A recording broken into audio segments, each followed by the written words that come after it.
Ils se croient à la pointe de la pensée, s'imaginent évoluer dans les sphères les plus nobles de l'esprit, se sentent au sommet de l'échelle de la sensibilité sociale.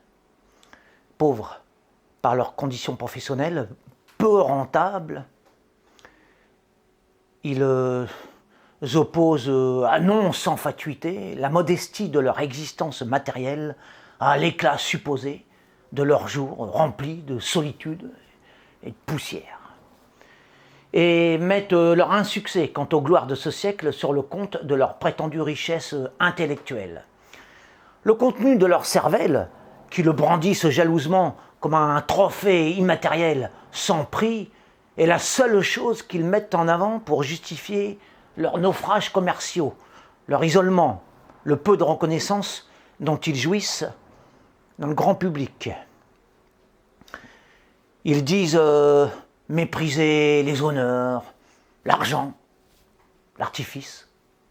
En vérité, ils sont gonflés de leur orgueil de ras de parchemin. Ces petits aimeraient porter le masque de la grandeur, sans y parvenir. La preuve, aucun d'entre eux ne sort de son trou pour y briller au milieu des autres gens.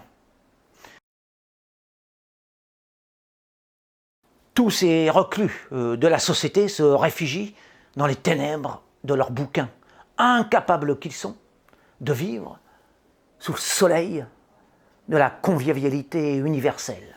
Sélectifs jusqu'à s'exclure des cercles amicaux trop éloignés de leurs habitudes de solitaire, ils s'enferment dans leurs boutiques vieillottes qui s'apparentent à des antres d'autistes, à des cavernes d'ours, à des grottes d'érudits pétrifiés. Autant dire à des tombes. Leurs livres représentent en vérité le cœur d'une secte. Les libraires sont des gens parfaitement inutiles, des menteurs, des raconteurs de sornettes, des brasseurs de néant, des flagorneurs qui ne cherchent qu'à vendre du vide à leurs gogos de lecteurs qui se pensent supérieurs sous prétexte qu'ils lisent des histoires au lieu de faire pousser concrètement des salades dans leur jardin. Marchands de papier voués au vent mort des bibliothèques, promoteurs de mots creux promettant d'aimer de feu, négociants de vraies fumées et d'imaginaires pages enflammées, les bouquinistes ne valent rien.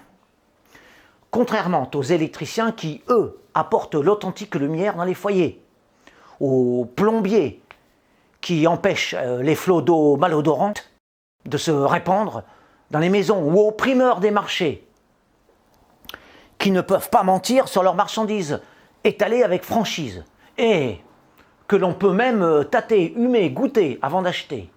Les vendeurs de vieilleries, de pavés et de grimoires, eux, ne font que proposer aux hommes de manger, alors que ce soit à grands frais ou à petit budget, des kilos de verbes en l'air.